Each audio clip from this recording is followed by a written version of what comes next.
Good afternoon. We are about to start this afternoon session on expanding partnerships as part of the strategic objective number 1 of the EMT 2030 strategy, which is about fostering partnerships among others. So to start off this afternoon session, I would like to call the chair. Please welcome the outgoing Strategic Advisory Group Chair of the EMT Initiative, Professor Lena Taras of the NCCTRC Australia.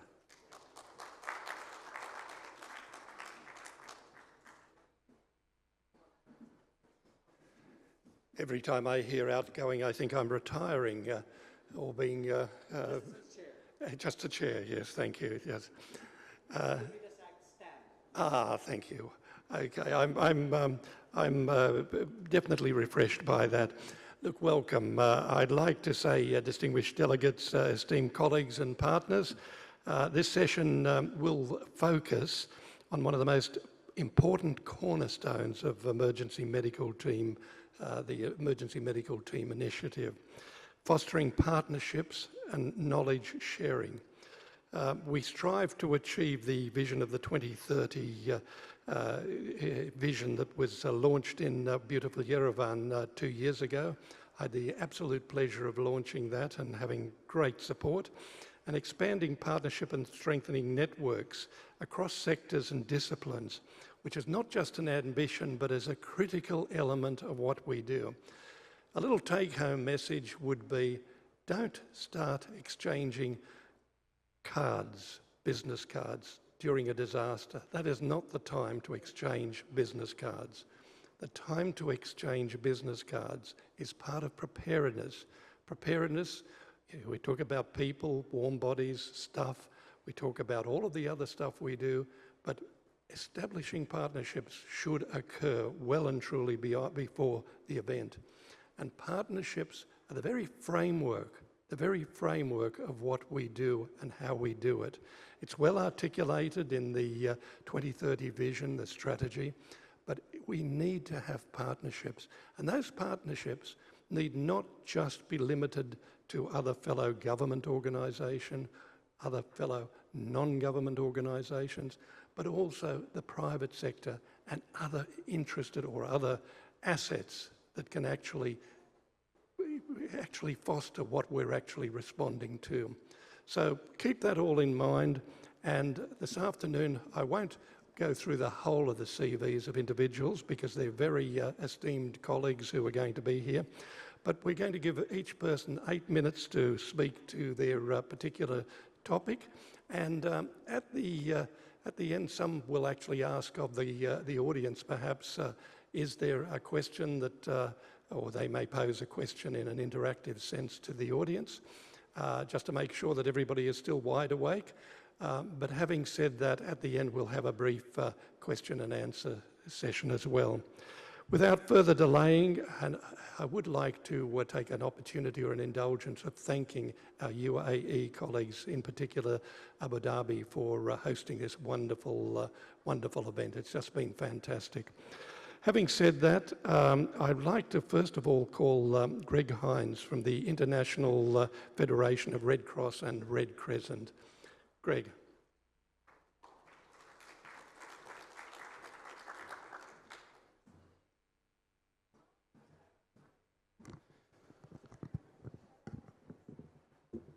Afternoon, everyone. It's good to see quite a few familiar faces out in the hallways and lots of fun interactions, so I appreciate that. And Len is correct. I'm going to definitely need some questions afterwards. If anyone has worked with me before, you know that I'm very concise. My meetings are always short, and my presentations are usually to the point.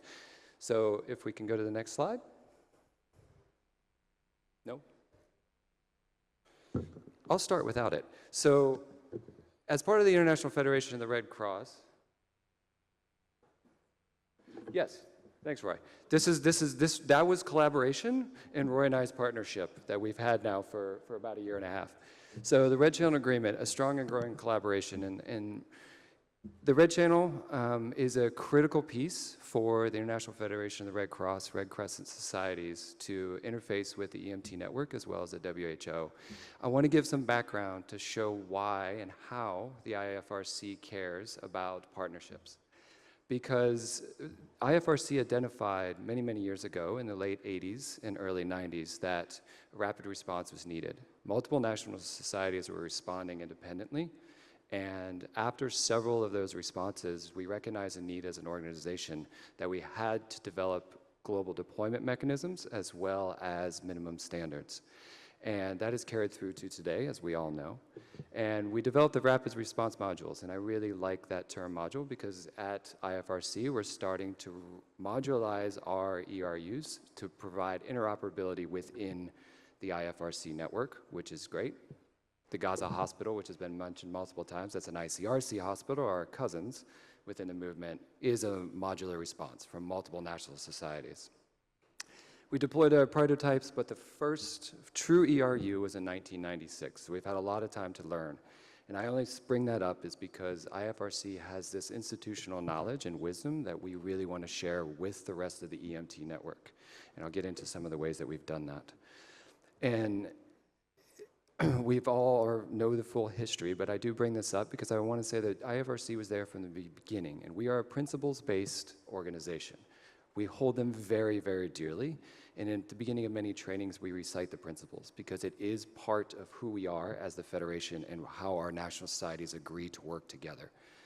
We also agree with the EMT network guiding principles. We needed to find a way to collaborate, to be part of the EMT network, and to recognize the EMT network and the secretariat at the WHO with Flavio and Roy and his team and Suel as the global leaders in EMT coordination and classification. So we needed a partnership. That partnership was put into paper with the Red Channel Agreement, often called the Red Channel MOU as well. Originally signed in 2020, it allowed us to, excuse me, remain part of the global collaboration. It allowed us to be part of a very efficient emergency response, whether that's through the EMTCC or the RDCs that we all know about, but it also served to protect the principles of the Red Cross and then the principles and the minimum standards of the EMT network, because we understand the quality that needs to be given to our patients that are the most vulnerable.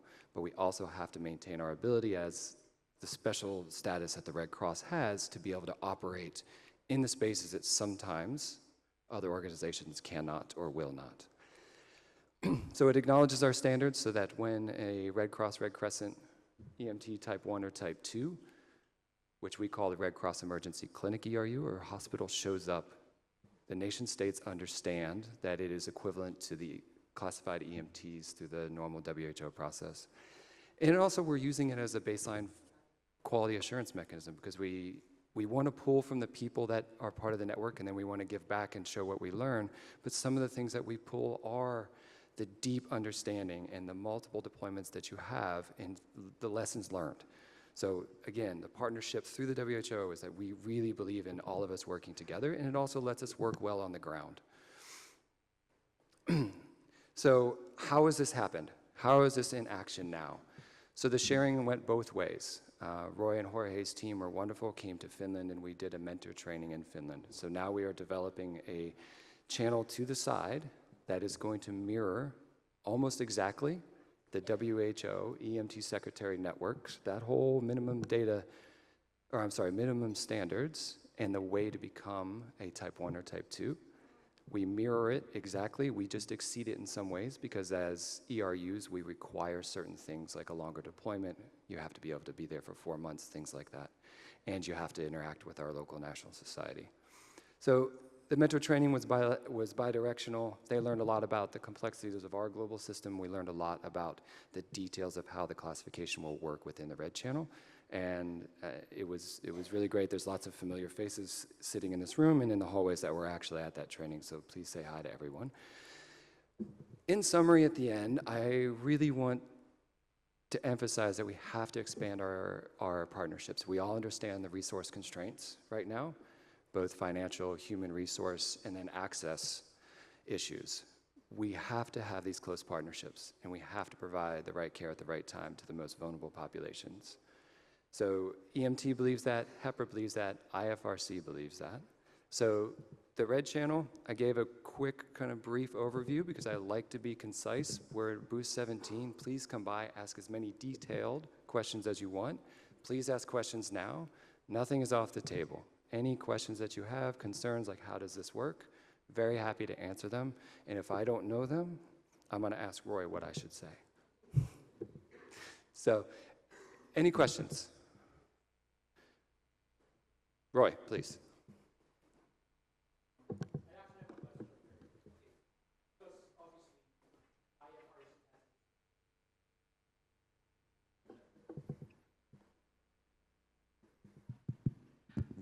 My question is, because obviously IFRC has its own mandate, WHO has its own mandate.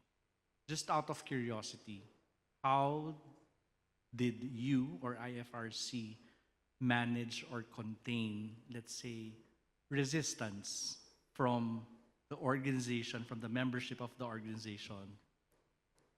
I've also have my background of coming from an organization who did not want to have anything to do with the WHO because otherwise it would be affecting the independence, among others. Thank you, Roy. I appreciate that. And that was a challenge and still remains a challenge. And we appreciate at the IFRC that challenge from our colleagues to try to remain independent completely and how to work together with WHO. And that's why I brought up principles, because we go back to our principles, which is that we want to deliver quality care in these times of crisis, and this is the most effective way to do it. And the smartest people in the room, the smartest people in the world that have the most experience in this have decided this is the way we're going to do it, and we agree, because we're on the same page, because we've been in the same places in the field, in the same places around the globe, so we understand that we have to coordinate. So Roy, we keep coming back to the basic tenets of the right care at the right time to the most vulnerable and continue to provide the most quality possible. As long as we stick with that foundation, it can be challenging, but we always are able to move forward because people agree. Any other questions, please? Okay. Well, thank you so much. Again, see us at booth 17. Love to chat about anything, any questions about the Red Cross, Red Crescent. And question? Sorry, I can't see back there.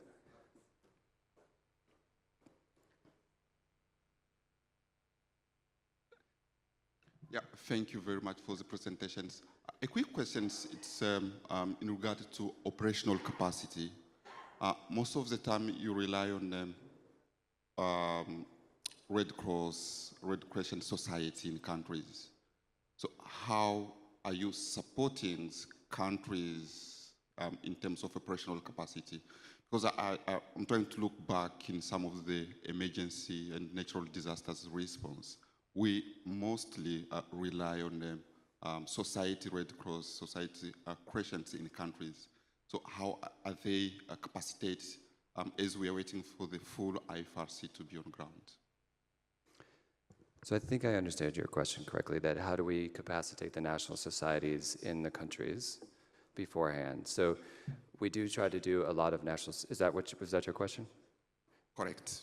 A lot of national society development. We want to build capacity. Some of this is through joint ERU trainings that we're doing, but also it's through our surge mechanism that has a very quick response relative to our ERUs, in that we can bring people in very quickly to support our national societies to build the response and make the plan. So it's a programmatic, it goes all the way through, but again, we do have to have the national society request us to come. So thank you for that, I appreciate that. And thank you, WHO, for allowing us to be here and to speak, and also the UAE Department of Health. Thank you so much.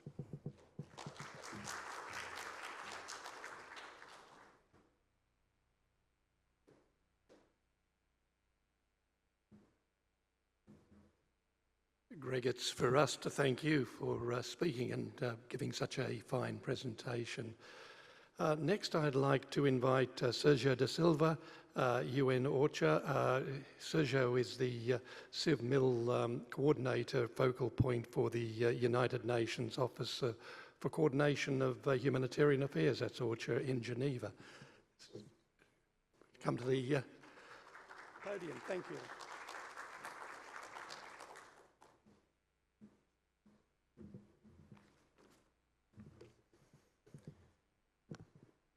Good afternoon, everyone.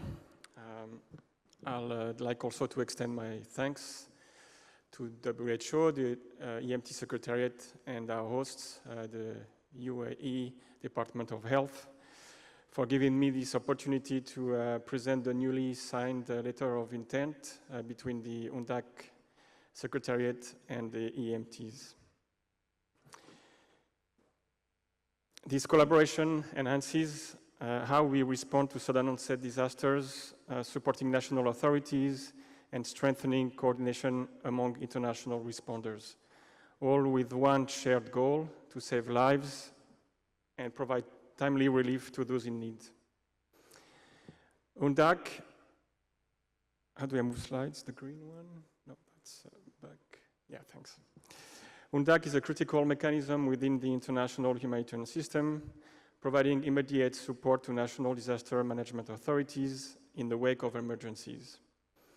When disasters strike suddenly, UNDAC teams are among the first to respond, helping to coordinate the inflow of international aid and complement government efforts to affected populations.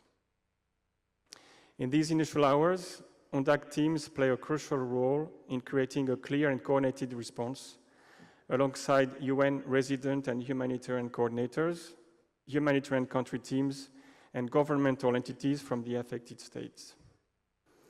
Composed of experienced humanitarian experts from various national, regional, and international organizations, UNDAC provides rapid coordination, assessment, situational analysis, and information management to support the host government in managing the emergency. Although the UNDAC teams and the UNDAC Secretariat within OCHA have been working alongside EMT teams for a while, the formalized partnership was signed 2 months ago, and a recent letter of intent was signed between OCHA's UNDAC Secretariat and WHO's EMT, reinforcing a stronger collaboration in emergencies. This partnership is built on the idea of pooling resources and expertise to maximize the impact on the ground. By aligning UNDAC's capabilities in assessment and coordination with the EMT's medical and public health expertise, we are creating a joint pool of skilled responders who can be mobilized quickly. UNDAC members are trained to serve as EMT coordinators, and WHO has EMT coordinators who are ready to support in emergency field operations. For those who are familiar, this is a similar concept to how the International Search and Rescue Advisory Group provides coordinators from its urban search and rescue teams, USAR teams. This partnership offers distinct benefits at both strategic and operational levels. At the HQ level, OCHA and WHO exchange information, engage in lessons learned exercises, and jointly develop guidance and training programs. On the preparedness side, our partnership strengthens national governments' capacity to respond to health crises. OCHA invites WHO EMT representatives to join UNDAC preparedness missions. And similarly, WHO extends invitations to OCHA to participate in EMT capacity building efforts. Together, we take part in critical meetings such as the annual UNDAC Support Partners meeting, or actually the current UAE hosted event we are all taking part of this week. So hopefully we won't have to exchange business cards during the emergency, as Len mentioned in the introduction. At the operational level, the partnership is even more impactful. EMT coordinators can deploy alongside UNDAC teams, while UNDAC experts could contribute to EMT coordination structures and support EMT response. This cross-deployment allows for direct knowledge and experience sharing across networks and ultimately results in a more cohesive response. As part of this partnership, we are also planning to conduct joint training and field exercises, which include national and international response teams to further enhance our partnership's effectiveness. When deployed, EMT coordinators would be equipped to work seamlessly within UNDAC teams, and UNDAC teams could support EMTs, setting a new standard for coordinated health and disaster response. A recent example of successful coordinated efforts between UNDAC teams and EMTs was during the response to the earthquake in Turkey and Syria, where UNDAC teams provided support to the EMTCC and the health cluster, sharing information and needs assessments for common situational awareness. And the OCHA team in Turkey also supported the EMTs and facilitated access for assessment work in Syria. In conclusion, the UNDAC and EMT partnership is much more than a formal collaboration. By combining our technical expertise, resources, and networks, we are building a more resilient and effective response system that better serves affected populations. Together, we strengthen the preparedness, coordination, and operational capacity that is essential for saving lives in the critical early hours of a disaster. Thank you.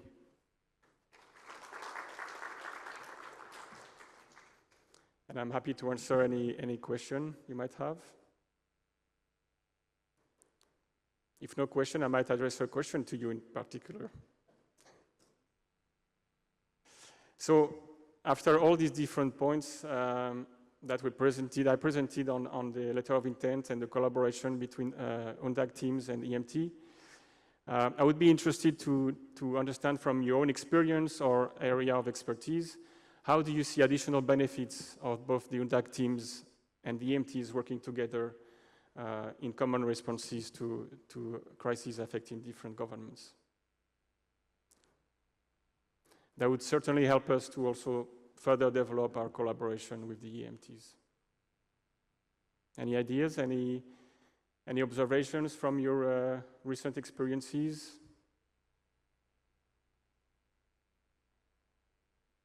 Well, I guess I covered them all then. And the work is done. I see a question in the back.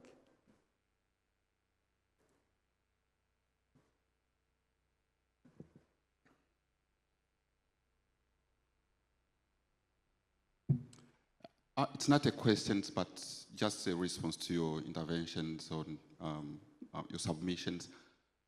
We've experienced it once during the cyclone response in Madagascar. That was the Batsirai cyclones. But to be honest, the deployment of the mechanism was very heavy. Very heavy. At the end, we couldn't be able to deploy the full package on ground, but we started, and I remember that OCHA supported some of the aspects, and we have almost 5 EMT teams on ground, include IFRC, the Polish, Rubicon from South Africa, and others came later. But the mechanism was really very heavy. And to bring in all partners at the early stage of the response, we were struggling ourselves as implementing partners, those one implementing the mechanism on the ground. So bringing in other partners appeared to be very heavy at the early stage of the response. Yeah, thanks. I'm less familiar with that particular response, but I oversaw it a little bit from at the HQ level. And I agree, there was a few challenges there for both OCHA and the EMTs. But again, this is part of our lessons learned and after action review exercises we've conducted with WHO, and that also was one of the context that triggered the formalization of this collaboration a bit further. Again, trying to combine all resources available to make the respective work of coordination teams from UNDAC, from the EMTs, and the health response of the EMTs on the ground more efficient, taking advantage of each organization's, each team's networks, capabilities, and experience to make things happen on all sides to support the affected government. Any other good example that comes to your mind? All right, thank you very much for your attention.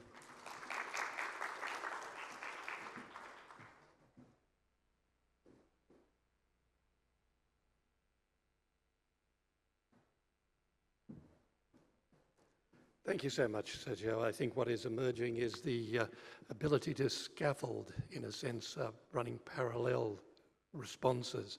And that scaffolding is incredibly important if it's coordinated and indeed expected as well. I'd like to move on now to Matteo Gnocchi, if I might. Matteo is DG ECHO, the European Commission. A privilege to have you here. Thank you.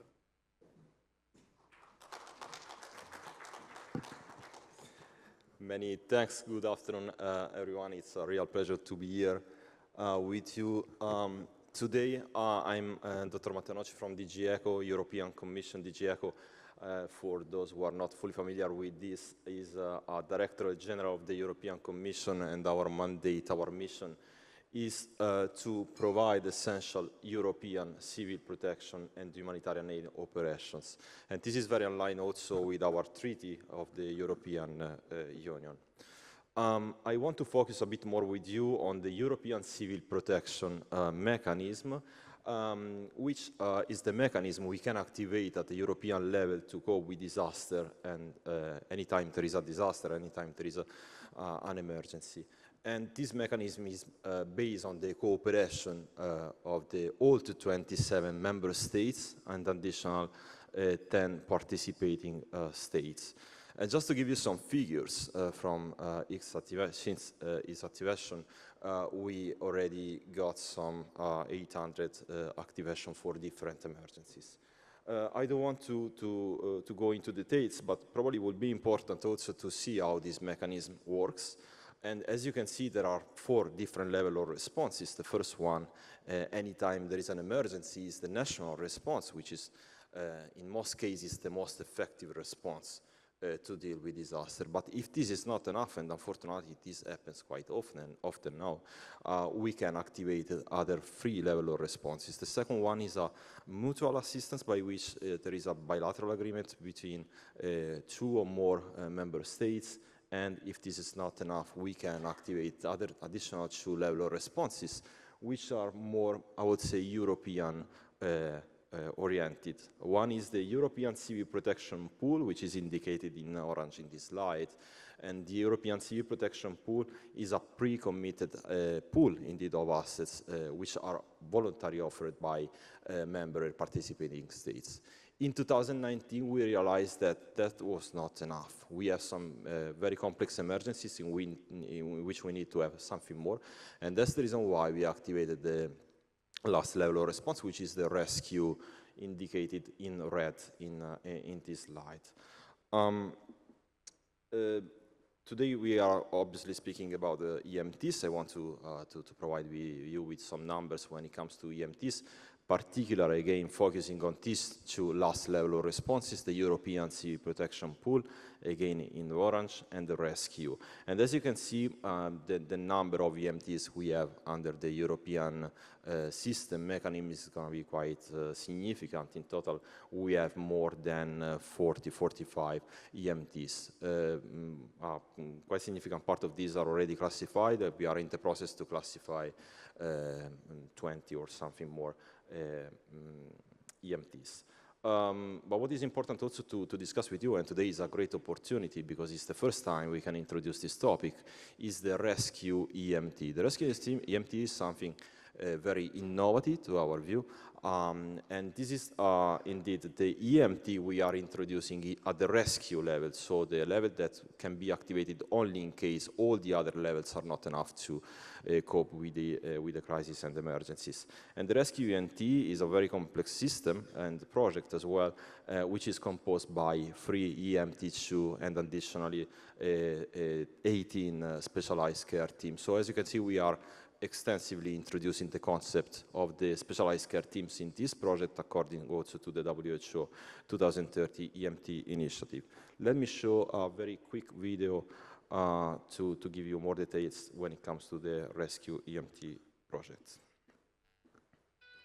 The Rescue Emergency Medical Team project, short Rescue EMT, is an initiative within the Union Civil Protection Mechanism to boost Europe's disaster response capabilities. The development of the Rescue EMT was launched in December 2022 and brings together 8 partner nations hosting 20 medical capacities to be deployment ready and classified by latest September 2026.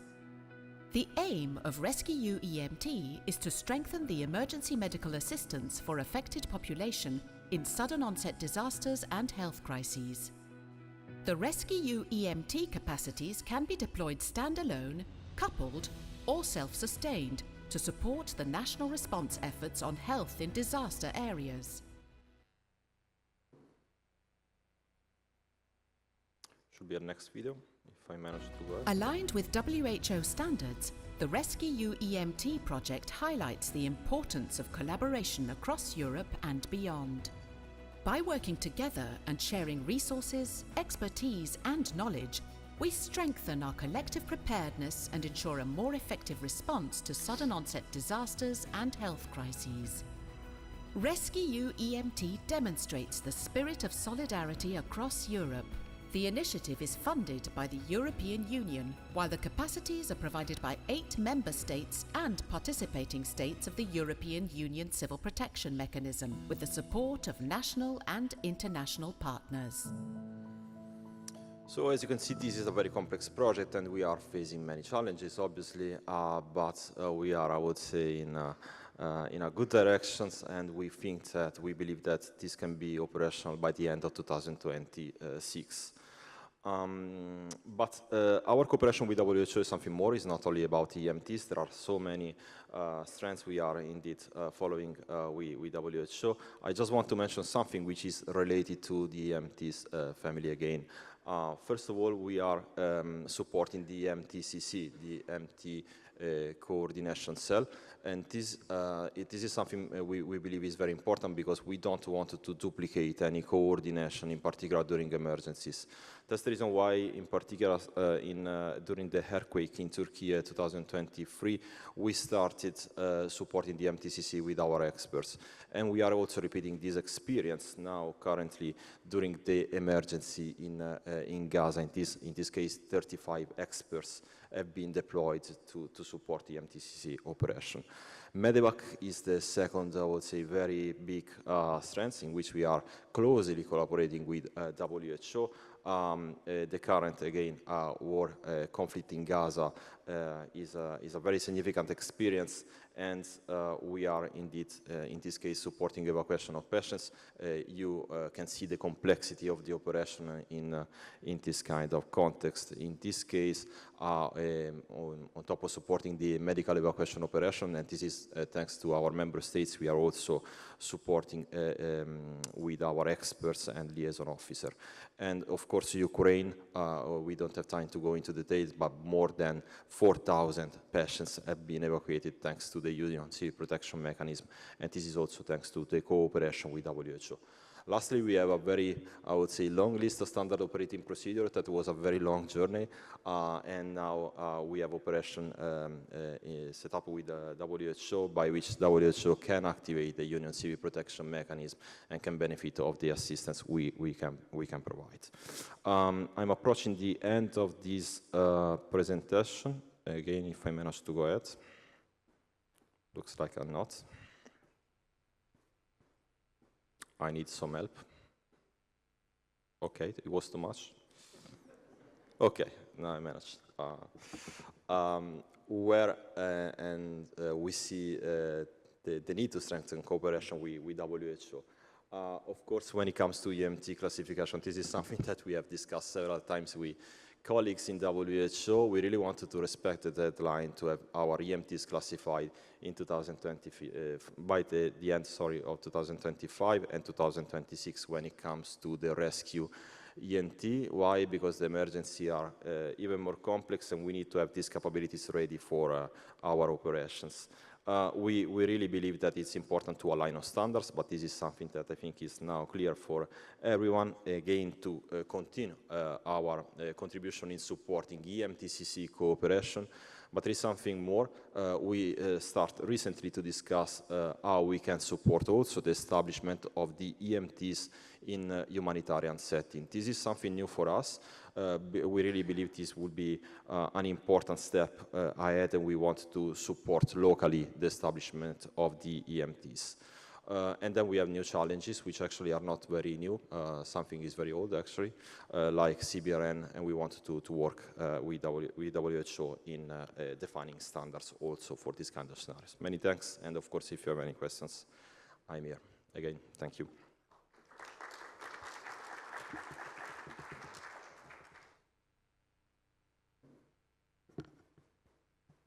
I don't know if there are questions, otherwise we can go ahead and consider the Q&A sessions at the end.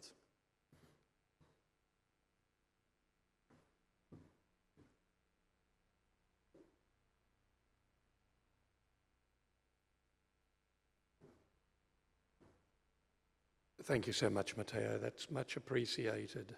I'll move now to the Global Outbreak Alert and Response Network, GOAN, Dr. Gail Carson, OBE, and also Dr. Ed Newman. Thank you so much. Gail and I have been discussing a lot of collaboration with EMT as well, and I think that's an incredible important. Thank you very much, Len. Thank you everyone for joining us this afternoon, and thank you to the EMT leadership for inviting us to talk to you about GOARN. We consider the EMTs one of our sister networks, and thank you very much to the host, the Department of Health of the UAE.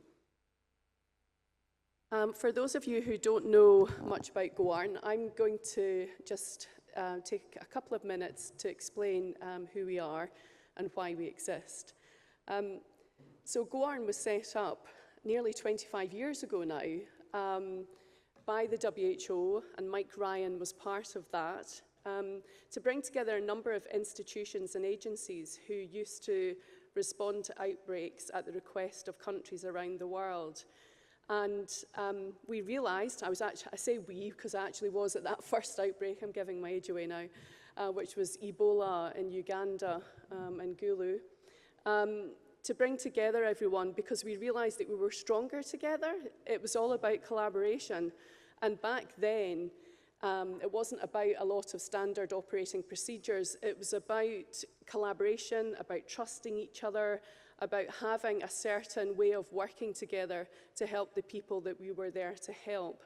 But over the past 25 years, and in particular, I'd say the past 3 years, and I've been chair for the past 2.5, GOARN's really gone through a period of evolution to try and become more standardized, to try and articulate who we are, what we want to share based on those 24 years plus of experience. And working together with the EMTs is part of what we want to do better, and that's partly why we're here. So we're now a network hosted by the WHO of over 330 institutions who respond to health emergencies around the world. So that could be national public health institutes, it might be laboratories, it might be a research network, which is what I'm part of, based out of the University of Oxford. We have a very basic structure. GOARN's always been big on trying to make sure we're as flexible and as agile as possible, and our operational support team are predominantly based at WHO Geneva, but we also have focal points in every WHO regional office. And I'm the chair of the steering committee, and Ed sits on that steering committee. So we revised our strategy in the middle of the pandemic because we could see, like the rest of you, there was an awful lot of uncertainty in the future. And so we looked out to 2030 using various techniques and landed with these 4 main themes for our strategy. The first one that we prioritised was that GOARN is community-centred. we use the word is deliberately to make sure that that captures our identity. And throughout those 24 years of responding to outbreaks with the national partners, the communities have always been at the centre of what we do. The first outbreak I was at, we had anthropologists working with us to try and make sure that we understood what was important. And now I can see, and it's wonderful to see that community engagement so often mentioned by a number of agencies and initiatives going forward. And I think we all agree that there's no good response unless you're alongside the communities outside of the emergencies, so that they're not then saying to you, where were you when my child was dying from malaria or measles or whatever else? And it comes back to that health system and having that integrated approach. We're also committed, obviously, to the public health emergency workforce. Our training program's been running for 15 years. Some of you might have been on some of those exercises, and we're looking forward to doing a joint exercise with Len and the team, and some of that work's already been done, but hopefully even on a bigger scale. We're always looking internally to see how we can improve things for our network partners and our focal points. And this strategy is very much about localization, again, going back to the main theme of being community-centred. I think GOARN, for a number of years, was always seen in the context of international deployments. Yes, we can still do that if there's a request for assistance, but we're also very keen to get alongside our national counterparts to share that knowledge and expertise, whether it's one person that gets deployed and integrated into an MOH, or whether it's a team and Ed heads up a team that go out to support a country, so that we're there for preparedness, we're there for readiness, we're there for response, and we could be there for recovery. We've also got an operational research arm, and that's one of the areas where Johanna and I are keen, and Len's been part of these conversations. We're keen to see a joint research agenda to be developed and shared between the EMTs and GOARN, and something that we could publish. And so it would be open access to those who wanted to try and answer some of those questions, and for funders to look at which questions aligned with their strategy. You've got the blue and yellow book, we've got the orange book. Earlier this year, we published our orange book, which is essentially a national outbreak response book based on the 24 years of GOARN experience. It doesn't teach you how to be an epidemiologist. It's meant to be sharing information to help you become a better responder. The main audience, therefore, is actually at the National Public Health Agency level and the Ministry of Health. Somewhere else we think we could work more with the EMTs is at that National Public Health Agency, where we could be training on the Orange Book principles and content, working alongside the national EMTs and their training. And this is readily available on the GOARN website. You'll see it covers some of the main pillars of response, because we're involved with all those pillars: IPC, diagnostics, laboratory, surveillance, etc. We have some other areas of work that a number of the partners spend particular time concentrating on. Ed will talk to you a little bit more about rapid response capacities. And for our training program, it does include leadership training, week-long scenario/simulation exercises. We've got a fellowship scheme that's hosted by RKI. And again, it's an area of work that we could expand further with the EMTs, and look forward to discussing that further. And I hope that Johanna will attend our steering committee meeting in December. Now over to Ed to expand on some of the public health technical areas. Thank you.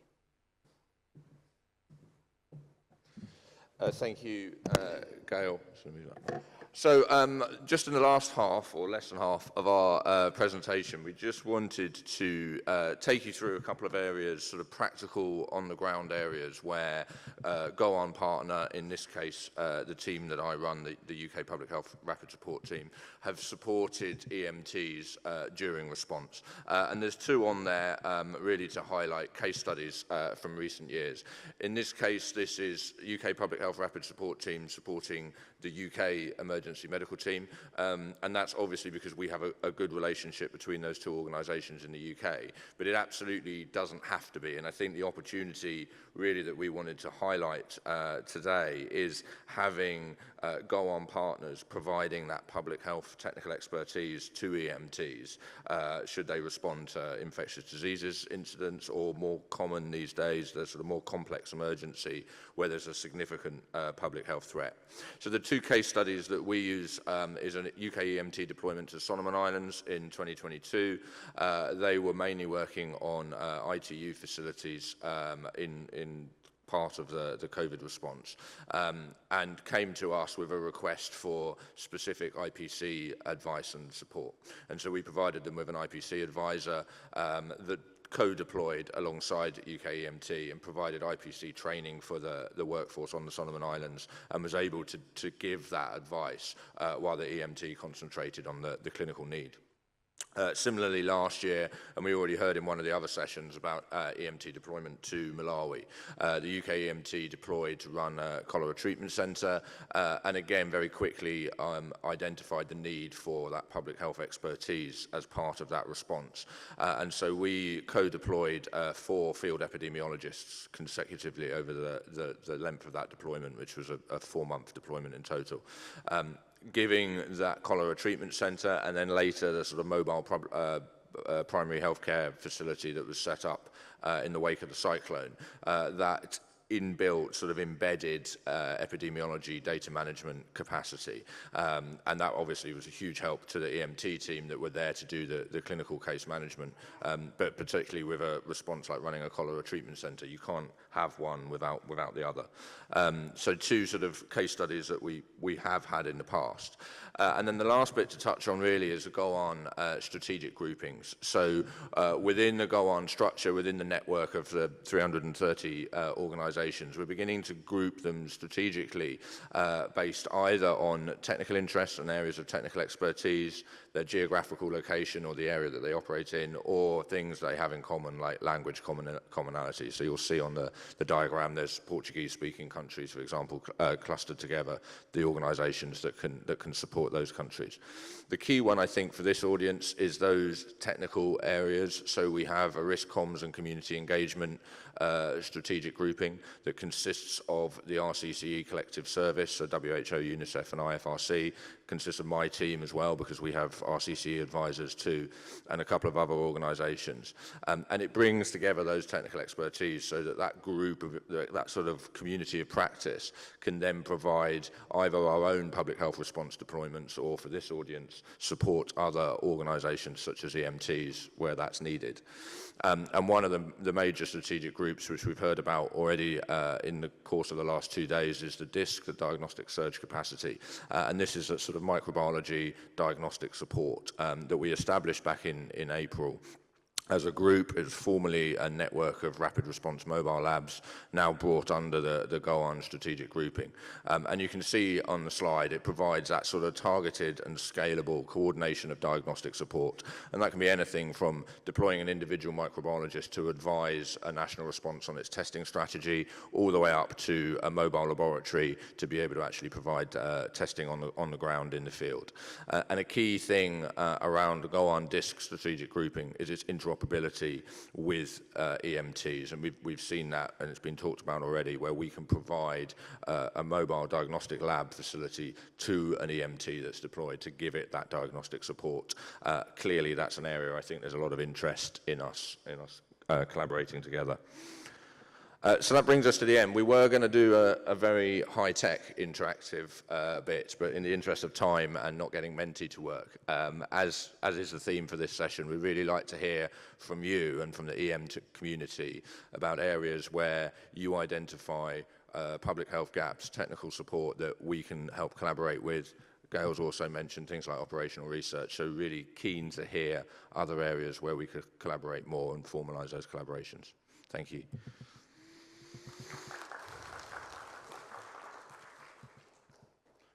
Any immediate questions?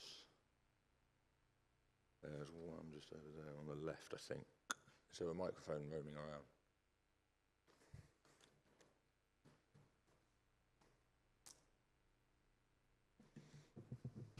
Thank you very much, Gail and Ed, for the great presentations. I'm appearing talking too much today. Anyway, just a quick one. I'm having that opportunity of leading both mechanisms at Afro levels, being the EMT focal points, but also GON focal point for Afro regions. And was wondering on 2 points. The first one also trigger mechanism of deployment, either of GON experts, but also EMT teams. I don't know how we can really work together and make sure that we can really streamline and bring this deployment mechanism when it comes to the request for assistance. Because sometimes you go to member states, there is this mechanism which is bringing in experts, and then a week after you go back again, like, oh, we are having another request, but we need you to send us a formal request. So we are having a parallel request coming from the same member states on a need which is supposed to be filled by different experts either coming from GON or coming from any EMT network. The second one was on operational research. I think there is a huge, where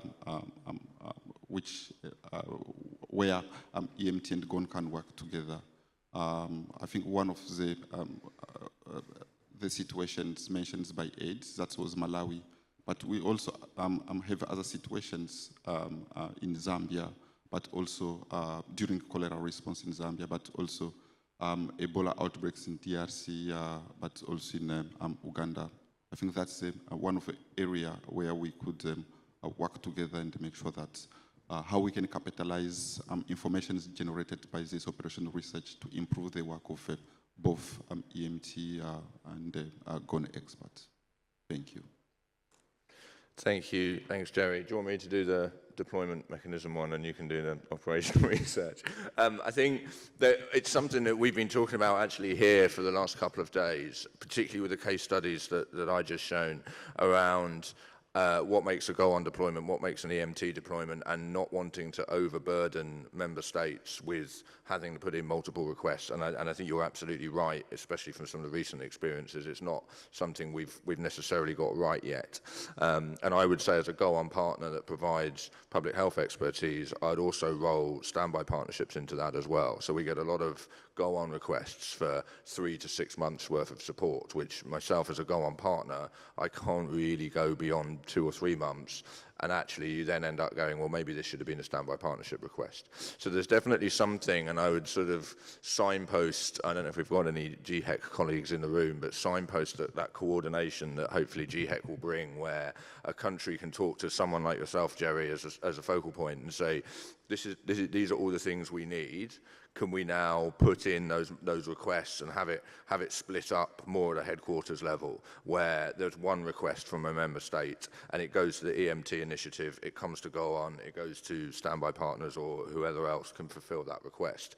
And then I think it's up to us as the responding networks to take the burden off the member states and start to talk about, okay, well, who's going to provide what? The EMT going to provide a treatment centre? What public health expertise do they need to support that and to support the national pillars? How long term does that need to be? Could that be a go-on partner? Could that be a standby partner? But I think we need to move the onus of deciding which network responds to us as part of that GHEC community and away from the member states. But I think there's still work to be had and discussions to be had on that. Operational research, I'll hand over to you.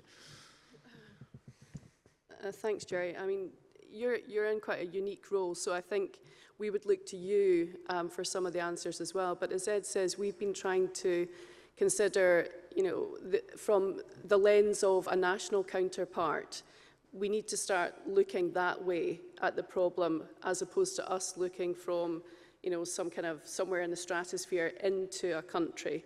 And trying to make it as easy as possible. And that's why I think one of the ways to do that would be to do the training around the Orange Book with, for example, IANFE at the NPHA level, alongside the national EMT training. we need to really switch to that focus on the national capacity building. And on that, with the operational research, it means different things to different people. I set up GoARN Research in 2017, and for me, it's more about how do you improve the response, but ideally real time, or at least for the next time.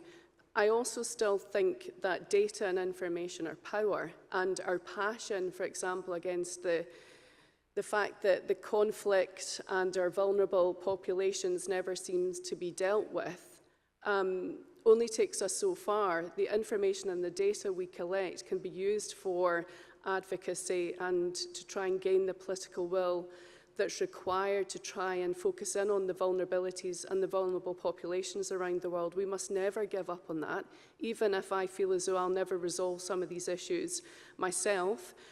Collectively, we can help move that forward. And so I think through operational research, and if we try and do it together as the wider kind of humanitarian response groups, we're likely to have a greater impact and try and be that voice for those who usually feel as though they're not heard. So for me, it has a deeper moral imperative. Thanks.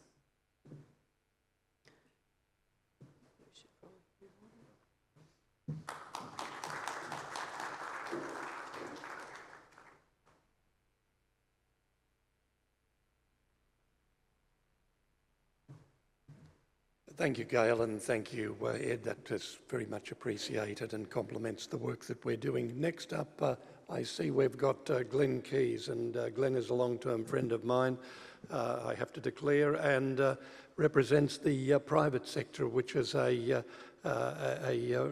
sound partner in what we do. Glenn, if I could ask you to...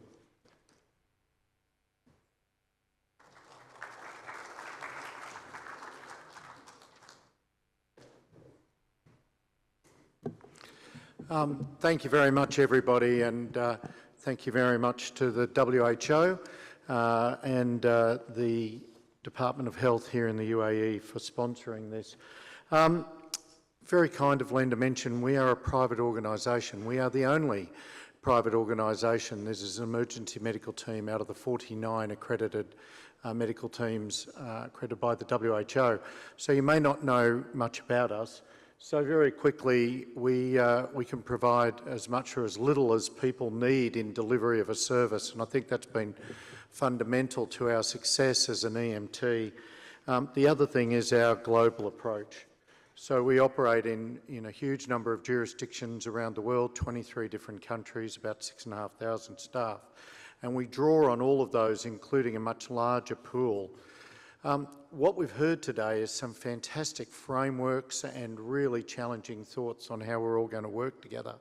What I wanted to do, as the title suggests, is touch on a few key examples of work we've done around the world for the WHO and other governmental agencies, draw the lessons out of those and then take that forward. One of the first major ones we did was we went into Iraq on behalf of the WHO during the war in West Mosul. We were called in at very, very short notice. There were 2 hospitals built, fully equipped, trauma on one wing, maternal and child health on the other. We ended up running 7 hospitals. We treated 48,000 casualties and 3,000 babies were delivered over an 18-month contract. It was a commercial approach. We provided a budget against a set contract, and at the end of that initial contract, which was really only a few months, we went back to the WHO and said, we're done, we're delivered, we're under budget. What would you like to do with the remaining money? And they said, we don't have a mechanism to take money back. No one's ever offered that before. And so what we did was extend the service, and I think that was a really exciting and interesting piece that the WHO was welcome to work with us on how did we do that. We worked very, very closely to integrate in clinical and logistics clusters into what we did, and I have to credit them for being willing to work with us as a private entity. We also worked very, very closely within the Iraqi Ministry of Health system, and then at the end of it did something that was really quite visionary on behalf of the WHO and the UN, which was he handed those facilities over, fully staffed by Iraqis, with co-designed and created policies and procedures to the Iraqi Ministry of Health, fully operational, which ensured the sustainability of the public health system. So we went beyond the humanitarian disaster response into the ongoing sustainability and development response. The training continuum was really critical. It was just as important as delivery. We planned to do ourselves out of a job. We wanted to show that the Iraqis could deliver this. They didn't need us when they were up and running. And so that transfer of skills really came down to a transfer of authority. And I think we were able to prove that the private sector was able to go into an environment that many others couldn't or didn't. Right now, we are in Somalia. We are coming up on our second anniversary of a multi-year contract supporting the UN mission in Mogadishu. One of the things we have to deal with is workforce redundancy. Those of you who've been there, it's a very, very challenging environment. You might have seen as recently as this week there were Al-Shabaab attacked and shelled inside the compound. And so we create and hold a regional bench of staff, not only for Somalia but in Haiti, which I'll touch on in a minute. It is effectively maintaining 4 live EMTs, ready to cycle people in and out, either to support staff or surge as required. We build a regional network to ensure that we have supply assurance, and we are challenging ourselves every day against what is the weakest element of our supply chain, which can vary as time moves on. Once again, training is really critical. It can be quiet for days, if not weeks on end. Training, scenario testing, building that systemic skill development. We have an LMS that we roll out to all of our staff, a learning management system. We have subject matter experts, not only on staff, but visiting, rotating through as well. And we make sure there is regional alignment with, in this case, the Somali Security Force. Most recently, we've started working in Ukraine. We've been there for almost 2 years, working on behalf of the US government. And what we've really shown is that this wartime health needs are very different to what we've faced elsewhere. The volume, the casualty volume, is far higher than anyone had expected. There is a very, very contested evacuation space and very long, prolonged field care, sometimes 72 hours or even longer. And the frequency and scale of mass CAS incidents are much greater. The polytrauma we're seeing, which is 21st century weapons, multifaceted injuries, gunshot wounds, crush, burn, industrial chemicals, it's really, really critical. How the civilian health system integrates in with this is really quite different. So we're seeing a war surgery element where you need to be able to understand a workforce capability.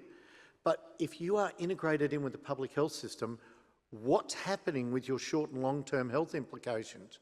Who's looking after the pregnancy routine, people with diabetes, cardiac conditions? How does that fit in with that humanitarian response?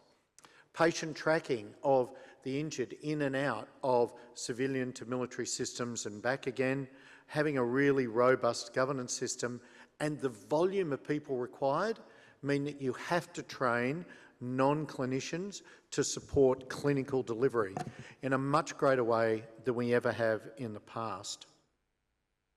Haiti, we moved into Haiti this year, again in support of the multinational force, and it's been a really, really important role. But, you know, collaboration, and I really pick up on Len's opening point, you do not want to be swapping business cards on the day of a crisis. You want to be engaged, and as you can tell, I've already made a note of that. It's a great line. Nobody plans like those who are going to execute. If you know you're going to be the person on the ground, you need somebody there. You want to have that strong digital backbone that is going to support your information, hang applications, allow you to move quickly for people in and out, and you need very strong, robust, experienced project managers.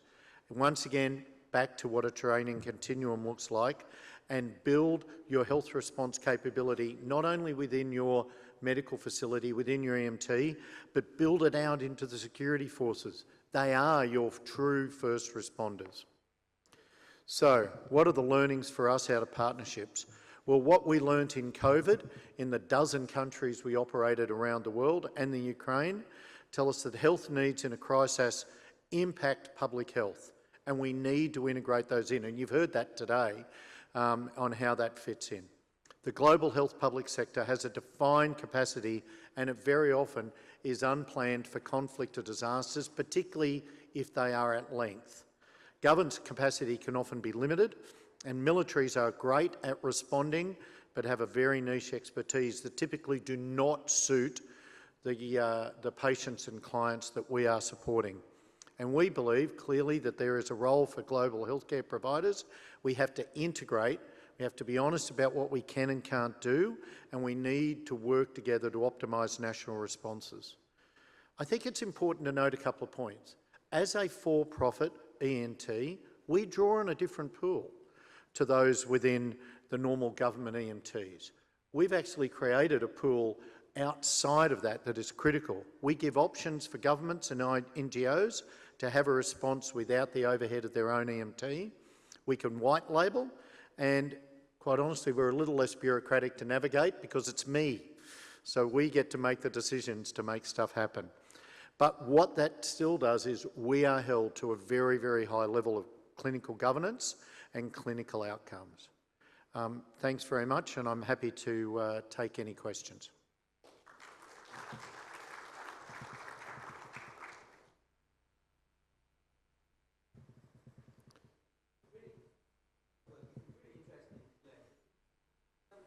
Vision would be for the future, given you're the only private team at the moment? And can you tackle head-on the criticism that people always raise, which is why should you make a profit? Because from what I see, there's no difference in cost, it's just where the money comes from. And how do we deal with that criticism? Yeah, look, it's a great question. I think that's why now a lot of people are referring to, we might be for profit, but other organisations are profit for purpose. So there is always a background to be supported.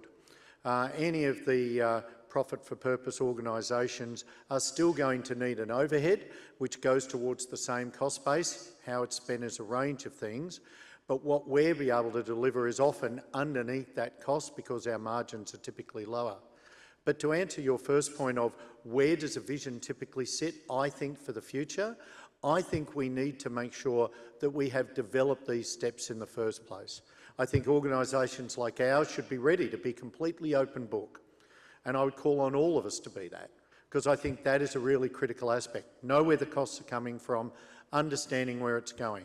The final element, I think, of that, for that vision is organisations like ours, who are going to be part of an engaged and collaboration, should consider how do they guarantee their social licence? How do they prove that they have a social purpose and a social core at what they do? We do that through being a benefit corporation, a B Corp. We're one of the largest in Australia. We're independently audited about where we pay our taxes, how we employ people. That social licence is critical to what we do, and I think if we want to continue to play in this space, any of us in the for-profit sector have to realise that if you want to be part of that game, you need to prove your social licence, and then we would expect in that vision for government to engage, to develop and train and simulate, as many of us have said, to make sure that we are not swapping business cards on the day of the crisis. Thank you.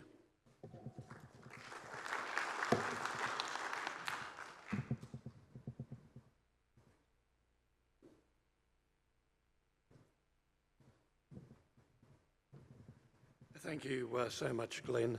I'd like to now call on Dwayne Carl Caneva, Advisor at the Centre of Emergency Preparedness and Response, Abu Dhabi, here in the UAE. Thank you. So I was told I have 5 minutes preparing for this, so this should be pretty brief. I'm Dwayne Caneva, emergency medicine physician. I've been in Abu Dhabi working with the Department of Health, Center of Emergency Preparedness and Response for the last 2 years, working with Dr. Saleh, developing the health emergency management ecosystem.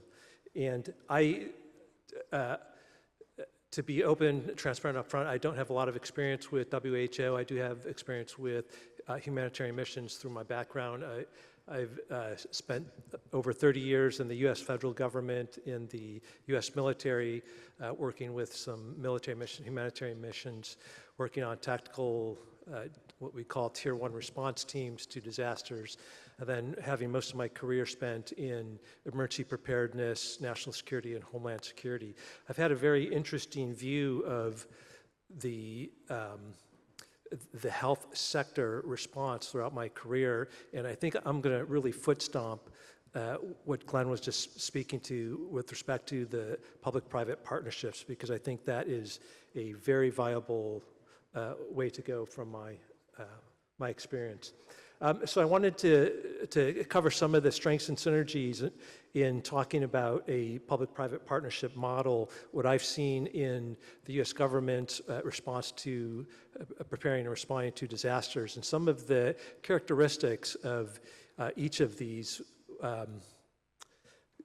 where you have the government and non-governmental characteristics. So governmental develops the regulations, statutes, policies, directives, codes, provides the regulatory oversight for the private sector. And the non-government aspects develops the industry standards, the codes, the academic publications. This is important to understand. I'm reminded of a statement one of our senior government officials made to the private sector in the communications sector. If you won't, if you will, we won't. If you won't, we shall. The House of Medicine really needs to take this to heart in understanding what industry standards are and developing them out. So we have the jurisdictional aspects of government. Non-government is licensed by government and industry. Government is inherently political. We just are finishing up an election in the United States. And what we've seen, over the last several years especially, is some of the other sectors, the critical sectors that get tainted by politics, where politics should have no role in public health decision-making. When you do that, when it becomes political, it becomes tainted and you lose trust in institutions that ought to maintain that trust. Government should never be wrong if it can, and non-government should never be final. The science is never settled, and we need to maintain some of those characteristics to maintain that trust from the public. Government has the executive enforcement, the judicial process. Non-government is driven by performance. If you don't perform, you don't get the job. You don't get the revenues. No revenues, no service. And to speak of profit, we say in medicine all the time, no revenues, no service. None of these responses are free. There's a cost to all of them. And generally in the private sector, we see the innovation and the cost-benefit analysis on a much better scale than typically what we can do in government. Government financial support is via taxation. Again, somebody's paying for the services that are provided, and non-governmental, as Glenn spoke to, it's market-based, supply-demand, drive cost, quality, availability, and competition. In the government, we see qualified immunity. We see government failure that doesn't always provide accountability that it should. In non-government, there's the liability aspects that really drives the quality of the services that are provided. So there's these cross-cutting concepts that we all want to attain. We talk a lot about resilience in disaster management. I think we should talk more about reliability, more of a systems engineered approach to the way that we set up our teams, our systems, our responses. And that reliability in most critical sectors is the quality, affordability, and availability, better, faster, cheaper, right? We're always striving to drive things to better, faster, cheaper models, especially as technology improves. The liability issues are huge, and with the the responses within the public-private partnership, those will always be, especially in the United States, but a huge underlying character that has to be addressed, that speaks to the quality of the care that's provided. Capability and capacity, as Glenn showed, there is tremendous capability and capacity in the private sector.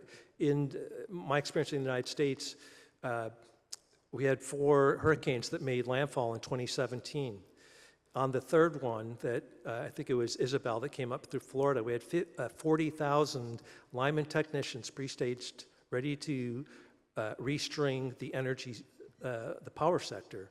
40,000 of them pre-staged. We had 4,000 healthcare providers in our national disaster medical system who were pretty much tapped out by then. That was the last hurricane they were able to respond to. So our government response in the healthcare sector was about to fail us. We had no more capacity left, but we had a lot of capacity in the private sector. We have some healthcare organizations that essentially have their own EMT teams, not visible to the government, but they respond to disasters in their hospital network. They get their hospital up and running faster, and they start collecting the revenues before the other hospitals, before their competitors.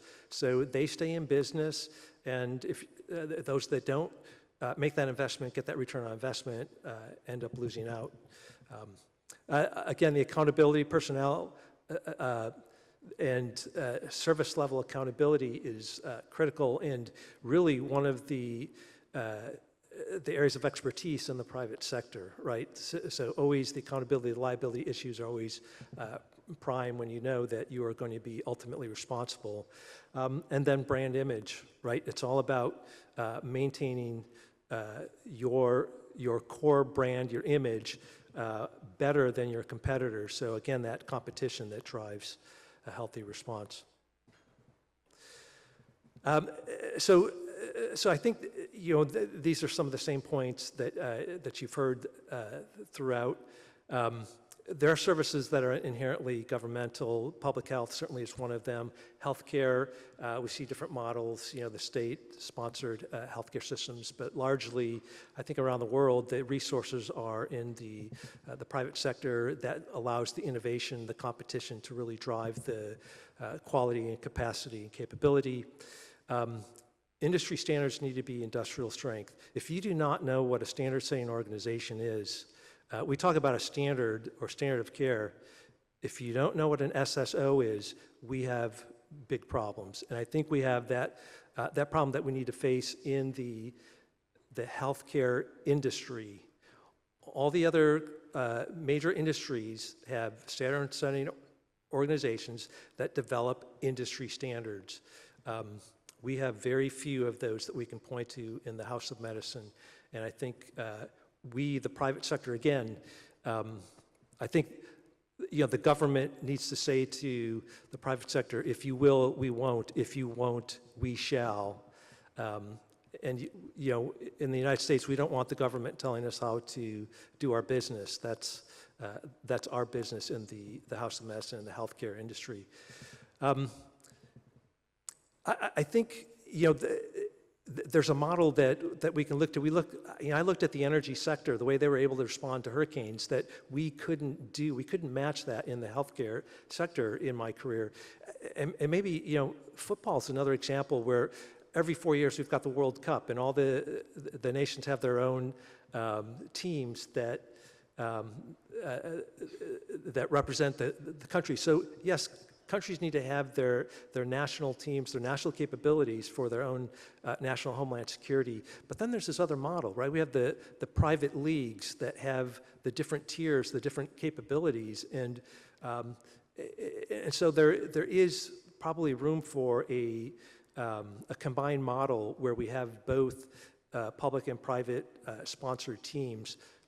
And then we have a way to compare which ones are more productive and give us more value. My preference for my career is really the private sector, where the innovation occurs, where we have the professionals, the competition that drive things.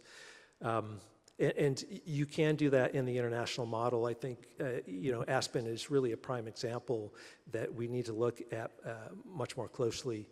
The other aspect is government services need to be under constant scrutiny. We need to hold whoever is responding needs to have a certain level of accountability always to maintain the trust. There is absolutely a regulatory oversight role for government to play, but from a service provision standpoint, I think the non-government sector provides that much better. And then just establishing the clear boundaries and guardrails.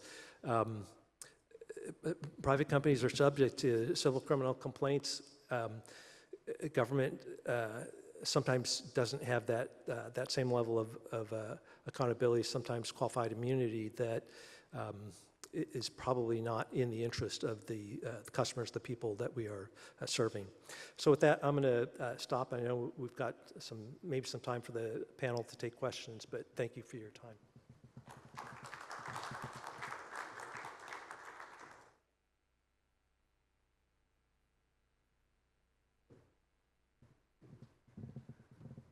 Thank you so much, Dwayne. That's very much appreciated and well complements what has gone before. I'd like now, if I could, call Dr. Ahmed Ali Al Mohammed, who is from Mohammed Medical Corporation. Welcome.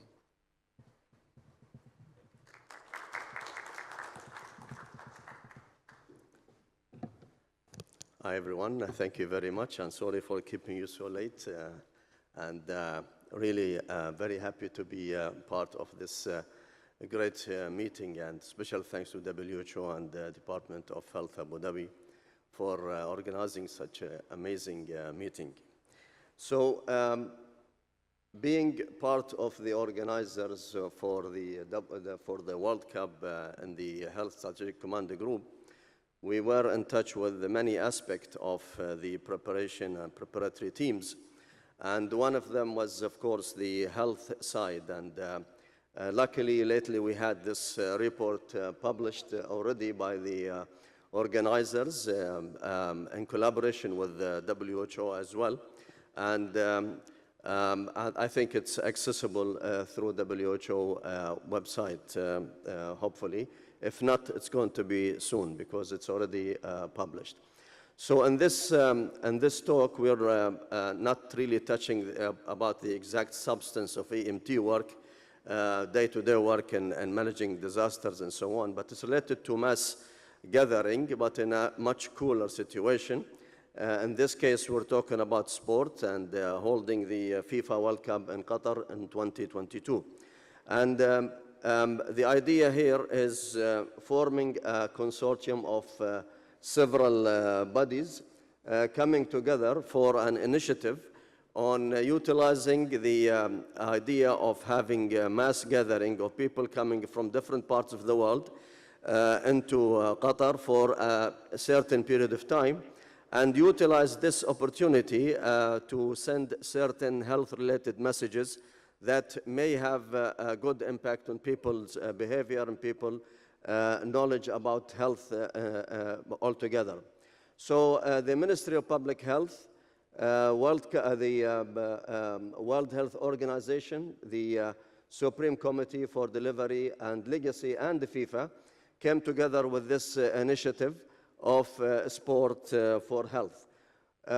Before going into that, it was just we need to mention that during the World Cup in Qatar 2022, which was unique in several ways, like it was the first in the Middle East. It was held in an area the size of a single city. In fact, there are many people who had the chance to attend several matches in the same day, so that was a unique opportunity. Taking place in winter time during a global pandemic at the time. COVID-19 was still active. And of course, having an influx of visitors almost the size of the local population. So all this, of course, representing a challenge. Nevertheless, for sport for health, this was considered an opportunity to send the health messages across. So mega sport event requires mega preparations, and that's part of the efforts given to preparing for FIFA World Cup in Qatar. So the population grow in size in short period of time, and large audience, large attendance. We had to establish almost a parallel healthcare system to the existing system already in the country. And some of these numbers here can tell you about the size of medical and healthcare preparations given for the FIFA World Cup. So there were 113 medical units and the clinics. Some of them were working 24/7. 114 ambulances deployed, 212 mobile units using scooters, buggies, and some of these units are also walking on foot. And 2,275 healthcare staff or healthcare workers distributed across the system. And we have responded to, over the period of the games and beyond, over 51,000 patients seen and attended to their needs in the World Cup, 52% being from staff and 43% being from spectators. Now, the initiative itself was a Sports for Health partnership, was focusing on sending healthcare messages in 4 key areas, including promoting physical activity, adopting to more healthy nutrition, mental health, and tobacco control. So for promoting physical activity, some of the moves in this initiative included Bring the Moves campaign, which is a social media effort aimed at encouraging children in particular to be more active physically. And the Gen Move app utilized AI technology to motivate kids, again, engage in physical exercise, and Walk the Talk event in Doha, representing or applying the physical activity principle among the mass of people participating in that event. With regard to nutrition, we managed to review the FIFA menu and do some adjustments in that menu to almost having around 30% of the food items switched to something that meets WHO criteria for healthy foods. So that's a major intervention really for that purpose. The mental health, of course, we had 32 friendship benches were placed around the stadiums, and people can access the information in those friendship benches using QR codes, scanning, and they get the information and the messages and physical activity and mental health related and so on. So that was a major part of educating people as well. For tobacco control, we implemented a tobacco-free policy that made the stadiums smoke-free. And we achieved this also practically by distributing teams of volunteers checking around the stadiums and making sure the spectators are not smoking and advising them not to do so if they catch anyone smoking. In addition to this, of course, there were some other elements in promoting health during this sport event, which is utilizing social media posts before, during, and during the tournament, promoting positive content, combating misinformation through FEDE's network of healthcare influencers. In addition, there was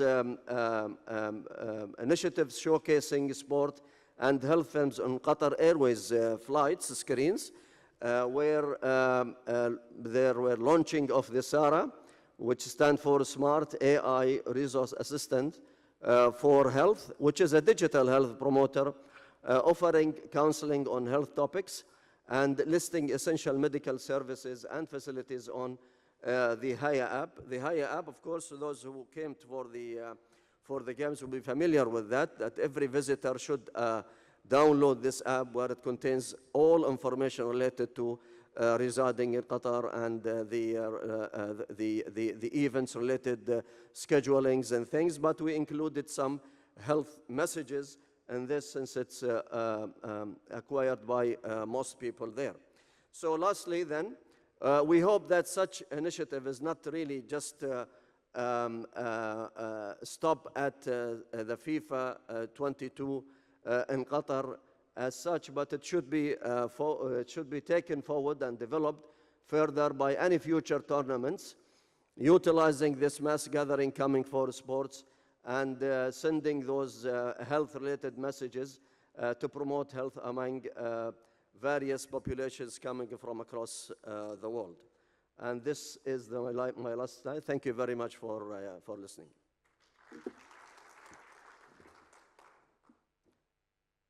Thank you.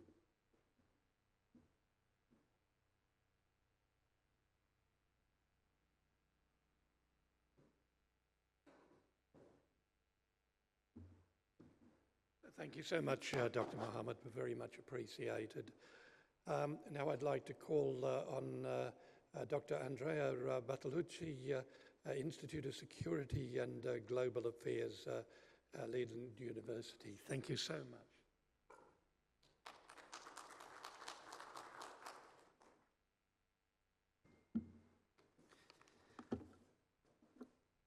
Okay.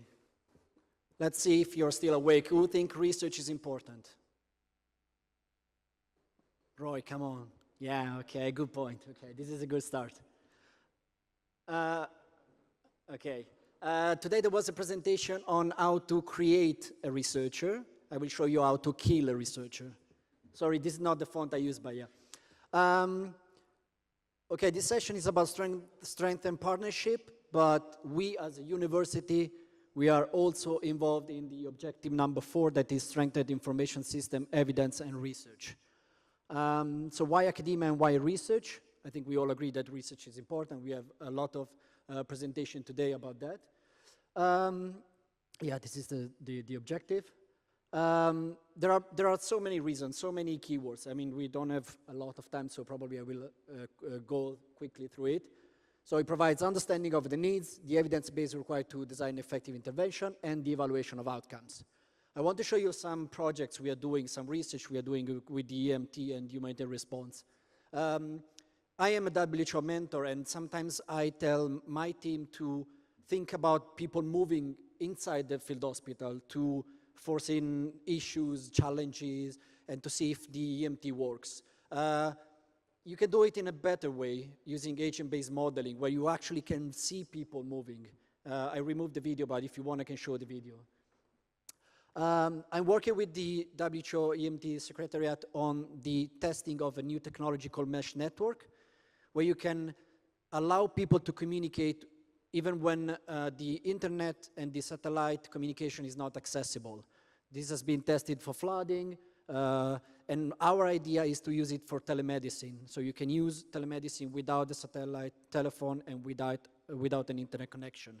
Basically, this technology allows the message to jump from one node to another and to reach the destination. We're working on the MDS, the very famous MDS. It's not, a good tool, in my opinion. It was developed with a specific focus on trauma and surgeon capacity, and it was limited in the number of items to increase the completion rate.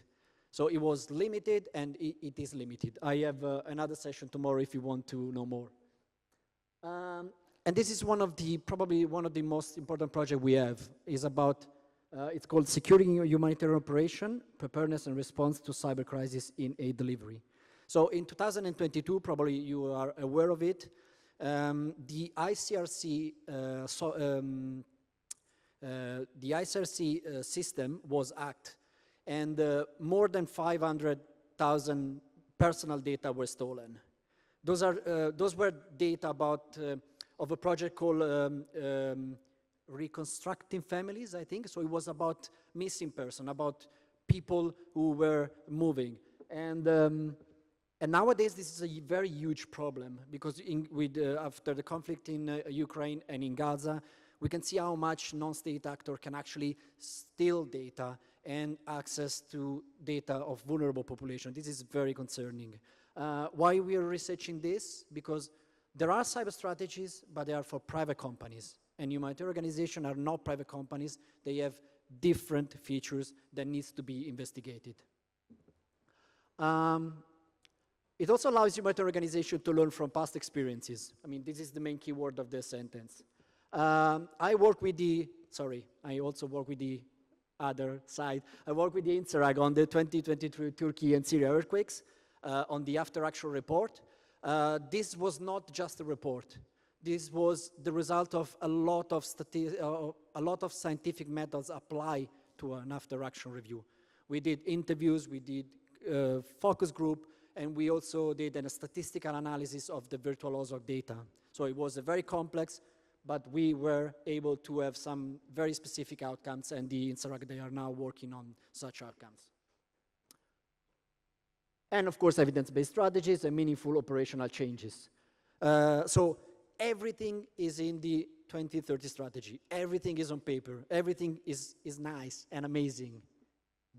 And in the 2030 strategy, there's also the current status and also what we are lacking.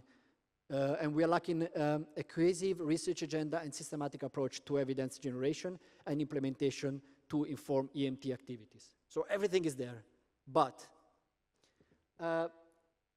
research is challenging. It's very complicated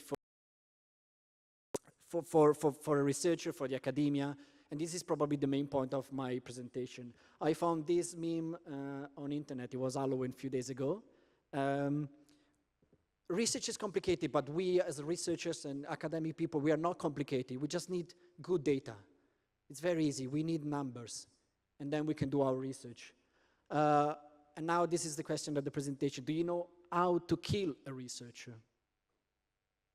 So basically with bad data, with a huge table where the sums are wrong, where we don't know where they come from, we cannot talk to anyone, we don't know who collect the data, we don't have any connection with the data manager, and this is actually database from Ukraine and Malawi cholera outbreak response in 2023. And again, yeah, the MDS is the tool used to collect data. It's not very useful. Okay, I want to ask you a few questions before leaving. I think we have time for that. Do you know how many medical encounters are usually classified as other disease not specified? I think someone said that before. So raise your hand if you think less than 50%. Okay, everyone more than 50%. Yes, it's a lot. So on the left, you have a study made by Kubo, one of his papers after the response of tropical cyclone Idai in Mozambique. And this is our research based on the Ukraine response. So again, if we go back to the MDS, the objective of the MDS is to give to the WHO, EMTCC, and the MOH a clear picture of the situation. There's no way we can have a clear picture of the situation if we don't know which are the medical encounters. Other question, this is one of my favorite. Do you know the percentage of trauma patients 3 days after the earthquake? Raise your hand if you say less than 50%. Less than 50%? We don't know. We have two graphs. The first one is the one made by Professor von Schrieb in 2006. Is it based on his opinion? In 2020, we made a new version of the graph with Professor Tony Redmond. You can see some numbers, but simply because they are the result of a Delphi study. So we don't have numbers about that. And this is very important for resource allocation when we send an EMT, when we decide which kind of EMT we want to deploy, and a lot of other consideration. Do you know how long a person can survive under the rubble after an earthquake? Raise your hand if you think it's less than 10 days. Raise your hand. Less than 10 days? More than 10 days? The average time is 6.8 days, not hours, sorry. And the longest time to rescue was 19 days. We know that because the INSERAG has a different system for data collection, and they collect a lot of data.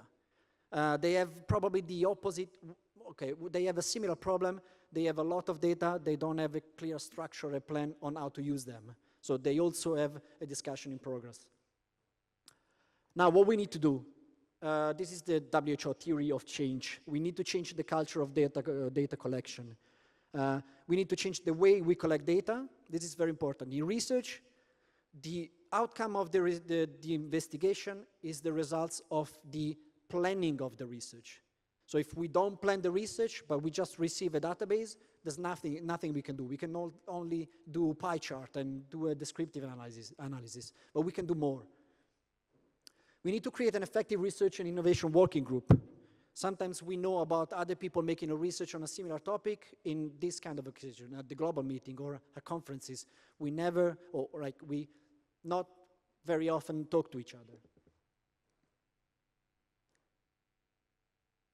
Last question. Do you know how much time a patient spent in the field hospital? As I said, we work in the patient flow, so we work on how long a patient walked through the field hospital. So raise your hand if it's like less than half an hour. Do you think it's more than half an hour? We don't know. We don't know because we collect this data, and when we receive the data, the team who provide the data said, the time of the patient is wrong, we collected bad. The doctors were recording and reporting the time of entrance and discharge at the end of the shift. Okay, so this is also a problem. You can see the average is 2 hours. So 234 patients, 2 hours in a 12-hour shift. That's not possible. So there's something wrong with the data. And then I think this is probably the most important one. We need to teach the importance of data collection. We have seen that. I can understand that people like, perhaps a doctor, people have other things to do. They are very busy. It's a chaotic situation. But if we want to do research, we really need to plan the research, and we need to think about the research in advance. And we need to tell everyone, doctor, nurses, logistician, researcher, MOH, everyone, on how important it is to collect the data in a good way. And the last one, we need to create the connection between researcher and practitioners. I don't know if you have seen the poster session. The WHO sent a template for the poster that it's a landscape, and then some people did the landscape, but then the space for the poster is for a portrait. And then so you can see that the poster is and that's a kind of a picture of the situation. We have a request, the request is not always clear, we don't discuss, we make something and then it doesn't fit. So we think we need to flip the poster and talk to each other. Thank you so much.